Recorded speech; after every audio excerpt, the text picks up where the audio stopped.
Most unfortunate ఏంటంటే maintenance case వేయగానే ఇంత మెయింటెనెన్స్ నేను కట్టలేను అని తెలిసి కూడా ఎందుకు కట్టలేవు అన్న విషయము మీరు మీ అడ్వకేట్కి చెప్పలేకపోతారు చాలాసార్లు.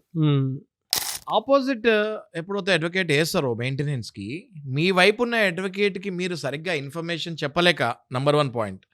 నెంబర్ 2 పాయింట్, మీ అడ్వకేట్ కూడా మిమ్మల్ని అడగాల్సిన పాయింట్స్ మర్చిపోయో, లేకపోతే అవగాహన లేకో, ఎక్స్పీరియన్స్ లేకో అడగలేకపోతే మీ కేసు లోవర్ కోర్టులో ఖచ్చితంగా మీరు ఓడిపోతారు.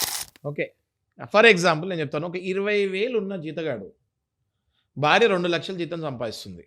ఒక 20,000 ఉన్న జీతగాడికి భార్య పిల్లల్ని తీసుకొని వెళ్ళిపోయింది. 50,000 మెయింటెనెన్స్ కేసు వేసింది. ఆ 50,000 మెయింటెనెన్స్ కేసుకి ఆమె ఏం చెప్పింది అంటే, ఆయనకి ఇంత జీతం ఉంది, ఇంత ఇప్పుడు జీతం తక్కువ ఉంది, ఇంతకుముందు బాగా జీతం సంపాదించాడు, ఆయనకు సేవింగ్స్ ఎంత ఉన్నాయి, బ్లా బ్లా బ్లా అని చెప్పేసి బోల్డ్ రాసి ఒక పిటిషన్, మెయింటెనెన్స్ పిటిషన్ ఇస్తాం జరుగుతుంది.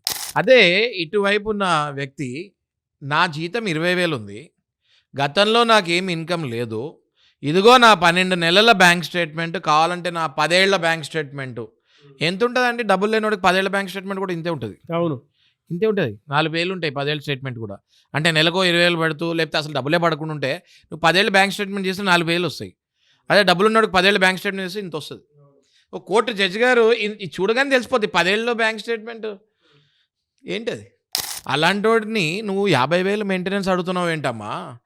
నీ లైఫ్ స్టైల్ ఉండొచ్చు, కానీ అది నీ డబ్బుతో సంపాదించిన లైఫ్ స్టైల్, మీ భర్త సంపాదనతో సంపాదించిన లైఫ్ స్టైల్ కాదమ్మా. అది నీ తల్లిదండ్రులు సంపాదించిన డబ్బులతో వచ్చిన లైఫ్ స్టైలు, నువ్వు సంపాదిస్తే వచ్చిన డబ్బులతో లైఫ్ స్టైలు. దాన్ని నీ భర్త మీద రుద్దొద్దు అని పలుసార్లు హైకోర్టులు, సుప్రీంకోర్టు చెప్తాం జరిగింది.